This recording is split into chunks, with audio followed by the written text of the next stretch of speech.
सुनिए, मेरा नाम रोहन है। क्या आप मुझे बता सकती हैं कि आप कंप्यूटर से कौन कौन सी सेवाएं प्रदान करती हैं? हाँ बिल्कुल, मेरा नाम गीता है और जैसा कि आप देख रहे हैं कि मेरे पास इंटरनेट सुविधा युक्त एक कंप्यूटर है, जिसके जरिए मैं विभिन्न सेवाएं जैसे रेल टिकट की बुकिंग, विभिन्न प्रकार की सूचनाएं जानने में, बिजली व मोबाइल फोन के बिलों का भुगतान, बैंक से लेन देन, पैन कार्ड, पासपोर्ट का आवेदन आदि आदि सुविधाएं प्राप्त करा सकती हूँ। अच्छा, इसका मतलब मेरे गाँव वालों को इन कामों के लिए शहर जाने की जरूरत नहीं है? नहीं, बिल्कुल नहीं। यदि गांव में इंटरनेट युक्त कंप्यूटर सुविधा उपलब्ध है, तो गांव वालों को इन सुविधाओं को प्राप्त करने हेतु शहर जाने की आवश्यकता नहीं है। अरे, ये तो बहुत ही अच्छा है। मुझे पूरा विश्वास है कि यह सब जानकर गांव वाले भी मेरी तरह बहुत प्रसन्न होंगे। हाँ बिल्कुल, आप इन्हें गांव वालों को अवश्य बताइए। सुनिए, मेरा नाम राम प्रसाद है। आप कौन कौन सी ऑनलाइन सेवाएं प्रदान कर सकती हैं? क्या मेरे शहर गए बगैर आप मेरी बिजली बिल का भुगतान यहीं से करवा सकती हैं?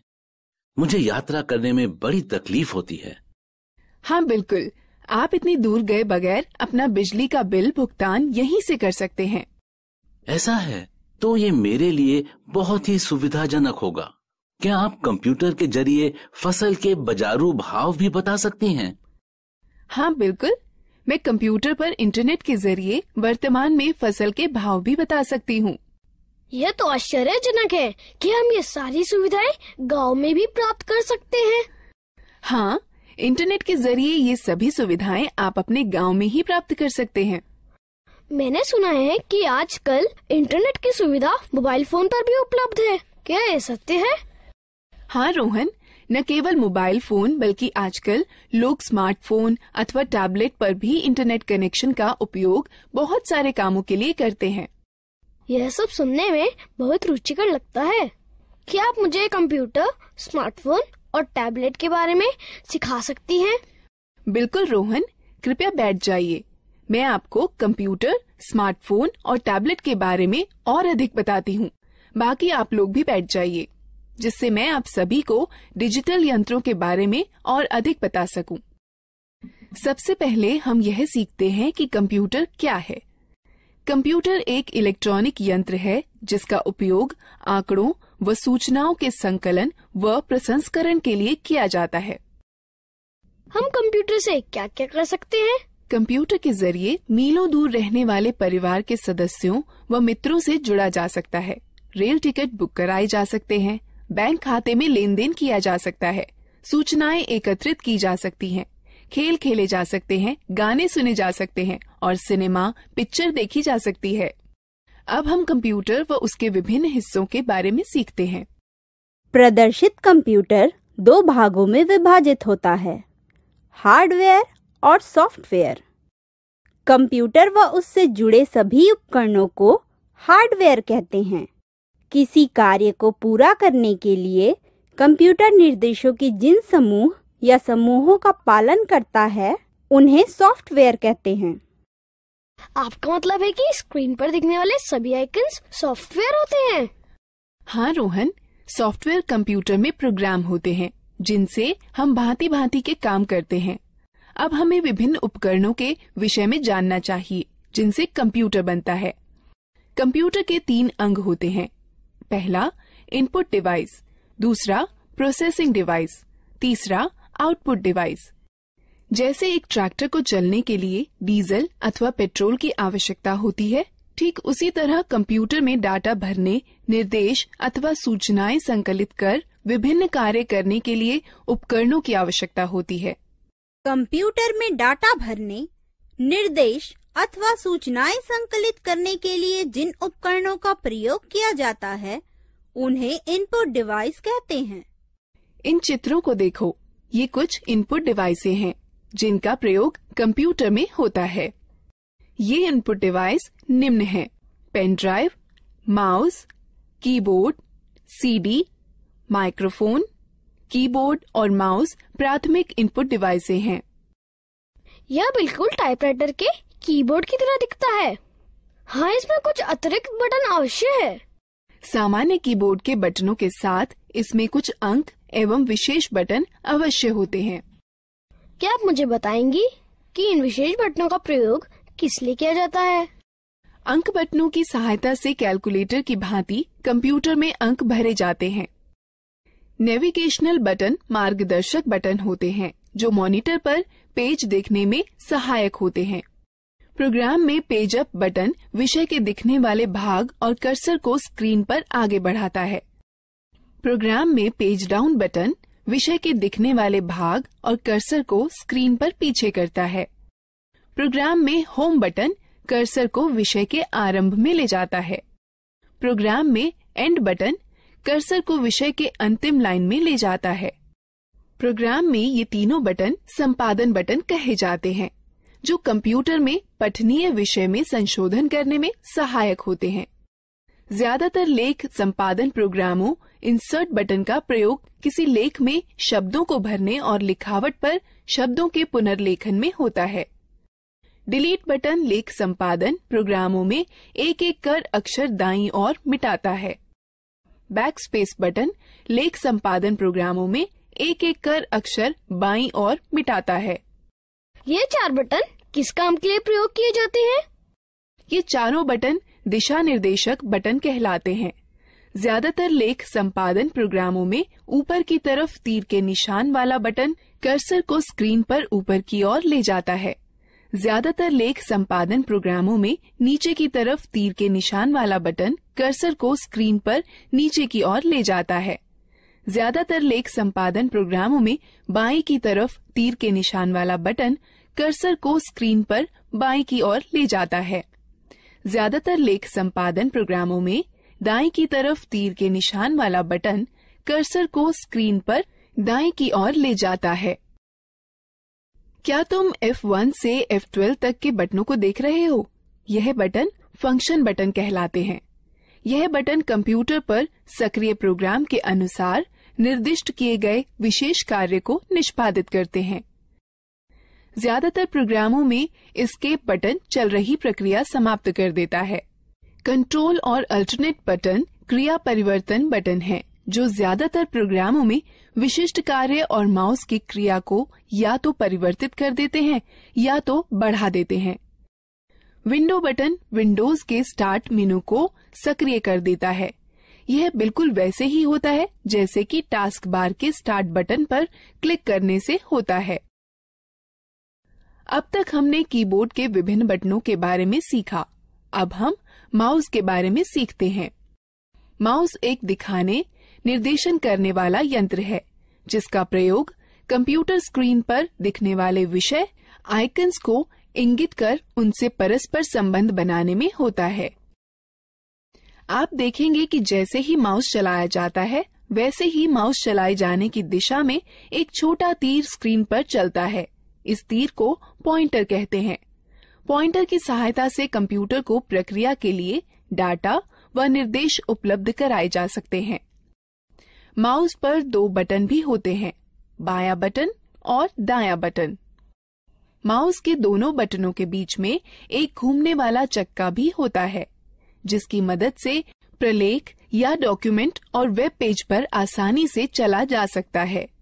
ये माउस द्वारा किए जा सकने वाले कुछ कार्य हैं। माउस के बाएं बटन को एक बार दबाकर स्क्रीन पर किसी प्रोग्राम को चुना जा सकता है। माउस के बाएं बटन को लगातार 2 बार बिना किसी अंतराल के दबाकर क्लिक कर किसी प्रोग्राम के अंदर प्रवेश किया जा सकता है। माउस के दाएं बटन को दबाए जाने पर इंडेक्स मेनू खुलेगा। घूमने वाला चक्का स्क्रीन पर पेज को ऊपर नीचे खिसकाने में हमारी सहायता करता है। जिस तरह दानों से भूसी निकालने या गेहूं को पीसने में ग्राइंडिंग मिल एक प्रोसेसिंग मशीन की तरह काम करती है, उसी तरह कंप्यूटर में वह यंत्र जो डाटा संग्रहण और संरक्षण को नियंत्रित करते हैं वह प्रोसेसिंग डिवाइस कहलाते हैं। कंप्यूटर प्रोसेसर या सीपीयू प्रोसेस की जाती है, फिर कंप्यूटर की मेमोरी या आरएएम में संरक्षित की जाती है। जिस तरह अनाज और भूसे को अलग अलग करने वाला थ्रेशर एक आउटपुट मशीन है, उसी तरह कंप्यूटर के साथ परिणाम को दिखाने के लिए जो यंत्र प्रयोग में लाए जाते हैं उन्हें आउटपुट यंत्र कहते हैं। मॉनिटर एक बहुत ही सामान्य आउटपुट यंत्र है। मॉनिटर स्क्रीन है जिसका प्रयोग आउटपुट जैसे शब्दों, अंकों व चित्रों को देखने में होता है। मॉनिटर दो तरह के होते हैं, कैथोड रे ट्यूब और flat panel display. Printer computer से प्रसंस्कृत डाटा लेता है जिसे सॉफ्ट कॉपी कहते हैं और उसे छापकर निकालता है जिसे हार्ड कॉपी कहते हैं। कंप्यूटर पर दिखने वाले किसी चित्र या लेख को सॉफ्ट कॉपी कहते हैं तथा उसी के छपे हुए को हार्ड कॉपी कहते हैं। प्रिंटर तीन तरह के होते हैं, इंकजेट प्रिंटर, लेजर प्रिंटर और डॉट मैट्रिक्स प्रिंटर। स्पीकर एक आउटपुट यंत्र जिसके द्वारा हम आवाज सुनते हैं। स्पीकर के बिना हम गाने अथवा आवाज विषयों आदि को सुन नहीं सकते। हेडफोन कंप्यूटर से आवाज आउटपुट देता है। ये स्पीकर की तरह होते हैं किंतु इन्हें कानों पर पहना जाता है, इसलिए एक समय में केवल एक ही व्यक्ति आउटपुट सुन सकता है। प्रोजेक्टर एक आउटपुट यंत्र है जिससे किसी लेख या चित्र को समतल स्क्रीन पर दिखाया जाता है। अधिकतर प्रोजेक्टर का प्रयोग सम्मेलनों में या प्रस्तुतिकरण में होता है जिसके द्वारा प्रदर्शित होने वाले कई लोग एक साथ देख सकते हैं। अब तक हमने कई तरह की इनपुट प्रोसेसिंग व आउटपुट डिवाइसों के बारे में जाना है। अब हम लोग मजेदार गतिविधि में भाग लेंगे। दीदी, कंप्यूटर सारा डाटा कहाँ संचित करता है? जिस तरह तुम्हारा दिमाग बहुत सी आवश्यक चीजों को याद रखने में तुम्हारी मदद करता है, उसी तरह कंप्यूटर डाटा संचित करता है जिसे कंप्यूटर मेमोरी कहते हैं। कंप्यूटर की मेमोरी दो तरह की होती है, प्राथमिक अथवा मुख्य मेमोरी और द्वितीयक मेमोरी। मुख्य प्राथमिक मेमोरी बहुत तेज है, इसे रैम कहते हैं। इसका अर्थ रैंडम एक्सेस मेमोरी अथवा रैम होता है। कंप्यूटर की गति रैम पर निर्भर करती है। डाटा और निर्देश मुख्य मेमोरी में संचित रहते हैं, जहां से ये प्रोसेस कर रिजल्ट प्राप्त करने के लिए सीपीयू में पुनः प्राप्त किए जा सकते हैं। रैम वह मेमोरी होती है जहां सारे प्रोग्राम संचित किए जाते हैं। कंप्यूटर की गति रैम पर निर्भर होती है। कैश मेमोरी वह मेमोरी है जो रैम का अंग होती है और प्रोसेसर के बहुत पास होती है। इसका प्रयोग प्रोसेसिंग गति को सुधारने में किया जाता है। प्राथमिक मेमोरी सीमित होती है, इसलिए असीमित डाटा को सुरक्षित करने के लिए द्वितीयक मेमोरी का प्रयोग करते हैं। चूंकि कंप्यूटर द्वितीयक मेमोरी पर सुरक्षित डाटा को सीधे प्रोसेस नहीं कर सकता, अतः प्रोसेस करने के लिए पहले रैम पर उसकी नकल तैयार की जाती है। ये कुछ डिवाइस हैं जो द्वितीयक मेमोरी की तरह कार्य करती हैं: पेन ड्राइव, हार्ड डिस्क और डीवीडी। तो एक कंप्यूटर डाटा को अपनी मेमोरी में कैसे सुरक्षित करता है? कंप्यूटर सभी सूचनाएं केवल दो अंकों 0 और 1 में संचित करता है। एक अकेली बाइनरी डिजिट अर्थात 1 अथवा 10 को बिट कहते हैं। 8 बिट्स के ग्रुप को एक बाइट कहते हैं। इस सारणी को देखो, इसमें बिट्स और बाइट्स के बीच के संबंध को दिखाता है। निर्देश जो कार्य पूरा करने और हार्डवेयर को नियंत्रित करने के लिए प्रयोग किए जाते हैं, सॉफ्टवेयर कहलाते हैं। सॉफ्टवेयर प्रोग्राम्स निर्देशों का योजनाबद्ध क्रमवार समूह है जो कंप्यूटर को निर्देशित करते हैं कि क्या करना है और कैसे करना है। सॉफ्टवेयर दो प्रकार के होते हैं: एप्लीकेशन सॉफ्टवेयर और सिस्टम सॉफ्टवेयर। एप्लीकेशन सॉफ्टवेयर वो प्रोग्राम होते हैं जो उपयोगकर्ता को कंप्यूटर में विशिष्ट कार्य को पूरा करने में मदद करते हैं। माइक्रोसॉफ्ट वर्ड और open office draw application software के उदाहरण हैं, जो प्रोग्राम कंप्यूटर हार्डवेयर से सीधे जुड़े होते हैं। सिस्टम सॉफ्टवेयर कहलाते हैं। कंप्यूटर चलाने के लिए आपको एक ऑपरेटिंग सिस्टम की आवश्यकता होती है, जो एक सिस्टम सॉफ्टवेयर है। हमारे आगे बढ़ने से पहले इस एक्टिविटी में भाग लेते हैं। गीता, ये सब रुचिकर है। मैंने पहले कभी भी कंप्यूटर नहीं चलाया है। क्या तुम मुझे बता सकती हो कि कंप्यूटर कैसे स्थापित किया जाता है और कैसे चलाया जाता है? अवश्य चाचा, मैं सब कुछ समझा दूंगी। सबसे पहले मैं आपको कंप्यूटर के विभिन्न अंगों से परिचित कराती हूँ। यह मॉनिटर है। यह टेलीविजन की तरह है और इसकी स्क्रीन पर आउटपुट देखा जाता है। यह सिस्टम बॉक्स है। इसमें सेंट्रल प्रोसेसिंग यूनिट अर्थात सीपीयू होता है। यह सीपीयू ही कंप्यूटर का मुख्य दिमाग होता है। यह कीबोर्ड और माउस हैं। यह दोनों इनपुट डिवाइस हैं, जिसके द्वारा कंप्यूटर में डाटा भरा जाता है। कंप्यूटर को जोड़ने के लिए सबसे पहले उसे मेज पर रखिए। तब सिस्टम बॉक्स के बगल में मॉनिटर रखिए। सिस्टम बॉक्स के पीछे का भाग देखिए। इसमें विभिन्न डिवाइसें जोड़ने के लिए खांचे बने हैं, जिन्हें पोर्ट कहते हैं। अब इस तरह से मॉनिटर सिस्टम से जोड़ा जाता है। सिस्टम बॉक्स वीडियो पोर्ट को वीजीए पोर्ट कहते हैं। इससे मॉनिटर को जोड़ने वाले तार को वीजीए केबल कहते हैं। वीजीए केबल के एक सिरे को सिस्टम के वीजीए पोर्ट से तथा दूसरे को मॉनिटर से जोड़ा जाता है। कीबोर्ड दो प्रकार के कनेक्टर वाले होते हैं, PS2 कनेक्टर अथवा USB कनेक्टर। कीबोर्ड को कनेक्ट करने के लिए उसके कनेक्टर को सिस्टम के उपयुक्त पोर्ट में जोड़ा जाता है। माउस 3 प्रकार के कनेक्टर वाले होते हैं, PS2 कनेक्टर, USB कनेक्टर अथवा सीरियल कनेक्टर। माउस को कनेक्ट करने के लिए उसके कनेक्टर को सिस्टम के उपयुक्त पोर्ट में जोड़ा जाता है।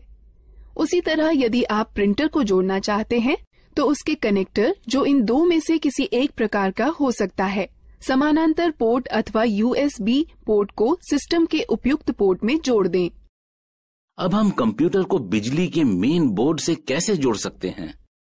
कंप्यूटर 2 बिजली सप्लाई के तारों के साथ आता है।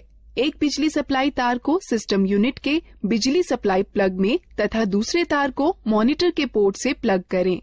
उसके बाद दोनों तारों को बिजली के पोर्ट से या UPS से जोड़ें। क्या आप हमें दिखा सकती हैं कि कंप्यूटर को कैसे जोड़ते हैं? बिल्कुल। कंप्यूटर चालू करने के लिए निम्न कार्यवाहियों का अनुसरण करें। पहले सिस्टम यूनिट व मॉनिटर दोनों की बिजली सप्लाई चालू करें। तब सिस्टम यूनिट का पावर बटन दबाकर उसे चालू करें व मॉनिटर का पावर बटन दबाकर उसे चालू करें। अब कुछ क्षण इंतजार करें और देखें कि मॉनिटर पर डिस्प्ले आने लगा है। इसे बूट स्क्रीन कहते हैं। धीरे धीरे सभी सॉफ्टवेयर लोड हो जाएं तो कंप्यूटर प्रयोग के लिए तैयार है। धन्यवाद गीता। पहली बार न केवल कंप्यूटर को देखा है बल्कि उसे चालू करना भी सीखा है। हाँ, कंप्यूटर के विषय में यह सब बताने के लिए धन्यवाद दीदी। अब क्या आप हमें मोबाइल फोन व टैबलेट के बारे में भी बता देंगी? बिल्कुल रोहन, मैं तुम्हें सिखाऊंगी कि मोबाइल फोन व टैबलेट कैसे चलाते हैं। हाँ, मैं भी इन चीजों के बारे में सीखना चाहता हूँ। पहले हम मोबाइल फोन व टैबलेट के विभिन्न अंगों, कार्यों व उपयोगों के बारे में जानते हैं।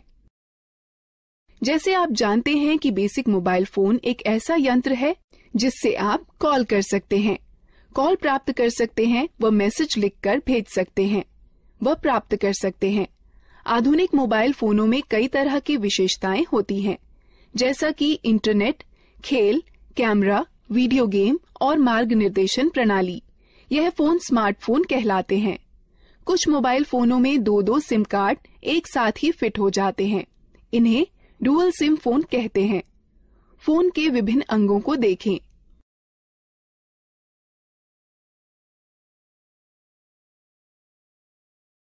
गीता, क्या तुम मुझे दिखा सकती हो कि फोन में सिम व बैटरी कैसे डालते हैं?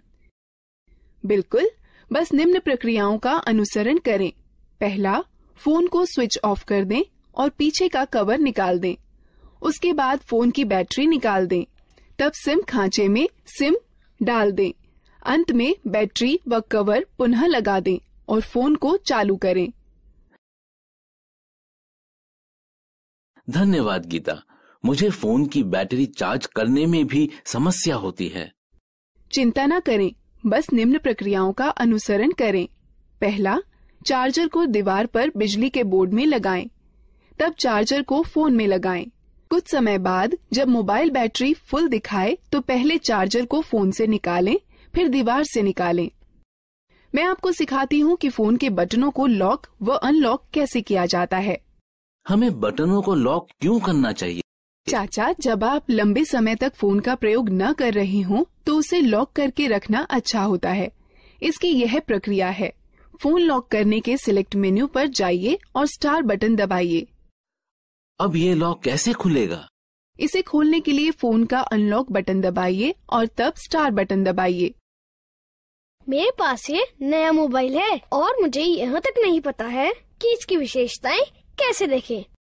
आप अपने मोबाइल की विशेषताएं देखने के लिए पहले मेनू आइकन छुएं या मेनू बटन दबाएं, जिससे फोन के सारे फीचर दिखाई पड़ने लगेंगे, और पीछे जाने के लिए पीछे आइकन को छुएं या बटन को दबाएं। पुनः आरंभ में जाने के लिए होम आइकन को छुएं या बटन को दबाएं। बेसिक फोन अथवा टच स्क्रीन फोन रिंगटोन घंटी बदलने के लिए निम्न प्रक्रिया अपनाएं। बेसिक फोन के लिए पहले मेनू चुनें, फिर सेटिंग, तब टोन चुनें और फिर खिसक कर रिंगटोन पर जाएं। तब गैलरी खोलने के लिए खिसक कर गैलरी पर जाएं, जहां पर कई रिंगटोनों की सूची दिखाई देगी। अब आप अपनी इच्छा अनुसार टोन का चयन कर सकते हैं। टच स्क्रीन फोन रिंगटोन बदलने की प्रक्रिया।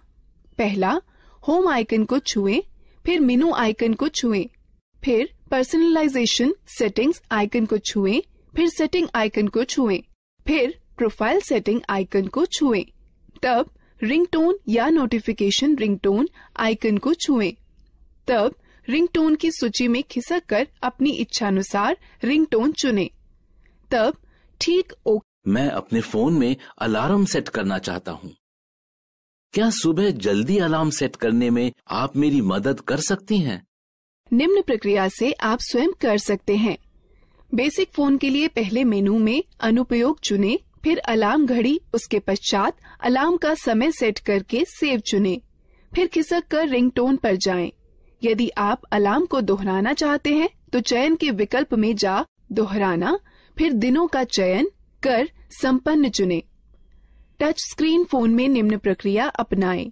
पहले मेनू को छुएं, तब घड़ी को छुएं, तब अलार्म को छुएं, अलार्म का समय सेट करके सेव चुनें।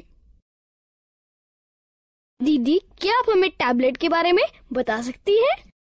हाँ जरूर, मैं अभी बताने ही वाली थी। टैबलेट एक कॉम्पैक्ट डिवाइस है जो एक स्मार्टफोन अथवा एक लैपटॉप अथवा कंप्यूटर की तरह है। आजकल टैबलेट अपने सुविधाजनक आकार और फीचर के सरल उपयोग के कारण बहुत लोकप्रिय हो गए हैं। इनका उपयोग हम इंटरनेट पर ब्राउजर, मेल चेक करना, डाउनलोड और किताबें पढ़ने, गेम खेलने, वीडियो देखने के अलावा संगठक के रूप में किया जा सकता है। टैबलेट विभिन्न प्रकार के होते हैं। यहाँ पर कुछ हैं। बुकलेट टैबलेट पीसी का सबसे सरलतम रूप है, जो किताब की तरह दिखता है। इस डिवाइस के दोनों तरफ डिस्प्ले होता है और इसकी कार्यप्रणाली दोनों तरफ छूने से कार्य करती है। यह हस्तलेख को पहचानने वाला सॉफ्टवेयर होता है, जो तुम्हें स्क्रीन पर वैसे ही लिखने की अनुमति देता है जैसे कि आप पेपर पर लिख सकते हैं। स्लेट सबसे साधारण और सबसे ज्यादा पाया जाने वाला टैबलेट पीसी है, जो अधिकतर मनोरंजन के लिए, फिल्म देखने के लिए, इंटरनेट चलाने के लिए, वीडियो देखने, वीडियो कॉल करने और दोस्तों के साथ चैट करने के लिए प्रयोग किया जाता है। कन्वर्टेबल टैबलेट लगभग पारंपरिक लैपटॉपों की तरह के ही होते हैं। इसमें बस एक बड़ा फर्क यह होता है कि इनसे टच स्क्रीन डिस्प्ले होता है, जिसे 180 डिग्री तक घुमाया भी जा सकता है। हाइब्रिड टैबलेट में स्लेट और कन्वर्टेबल टैबलेट दोनों की सबसे अच्छी विशेषताएं सम्मिलित होती हैं। हाइब्रिड टैबलेट अलग हो सकने वाले कीबोर्ड के साथ आते हैं, जो कि दिए गए स्लॉट के जरिए स्लेट पीसी में जोड़कर टैबलेट पीसी में बदले जा सकते हैं। एक रग्ड टैबलेट उन उपयोगकर्ताओं के लिए अच्छा है जो कठिन वातावरण परिस्थितियों में कार्य करते हैं। इनके अंदर की हार्ड ड्राइव झटकों को सहन करने वाली और इनका सुरक्षात्मक कवच इन्हें काफी टिकाऊ बनाता है। यह एक बात आपके लिए ध्यान में रखना अति आवश्यक है कि प्रथम बार इनका उपयोग करने से पूर्व इनकी बैटरी को कम से कम 6 से 7 घंटे चार्ज करना चाहिए, जब तक कि बैटरी पूर्ण रूप से चार्ज न हो जाए। हम बैटरी कैसे चार्ज करते हैं? इन चरणों का अनुसरण करो। पहला, केबल को चार्जिंग हेड में लगाएं और प्लग को स्टैंडर्ड एसी पावर में लगा दें। डिवाइस अपने आप चार्ज होने लगती है। डिवाइस के पूरा चार्ज होने के बाद चार्जर को प्लग से हटा देना चाहिए। डिवाइस में ऊर्जा संरक्षण हेतु पावर सेव बटन को दबाकर स्क्रीन को बंद किया जा सकता है। स्क्रीन को पुनः चालू करने के लिए यह प्रक्रिया दोबारा करें। डिवाइस को बंद करने का सही तरीका क्या है? जब आपको डिवाइस बंद करनी हो तो निम्न चरणों का अनुसरण करें। पहले, पावर बटन को कुछ क्षण के लिए दबा कर रखें। तब टैबलेट को बंद करने के लिए मेनू खुलने पर दिखाई देगा। तब पावर ऑफ पर टच कर डिवाइस को बंद करें। एक टैबलेट की होम स्क्रीन एप्लीकेशन फंक्शन मेनू के लिए स्टार्टिंग पॉइंट है। आप अपनी होम स्क्रीन को एप्लीकेशन आइकन्स शॉर्टकट फोल्डर को जोड़ करके कस्टमाइज कर सकते हैं। अतिरिक्त डिस्प्ले स्क्रीन के लिए स्क्रीन को दाएं अथवा बाएं खिसकाएं। तो तुमने सीखा कि कैसे लैपटॉप, कंप्यूटर, मोबाइल फोन और टैबलेट को इस्तेमाल करते हैं। अब हम इस प्रक्रिया में भाग लेते हैं।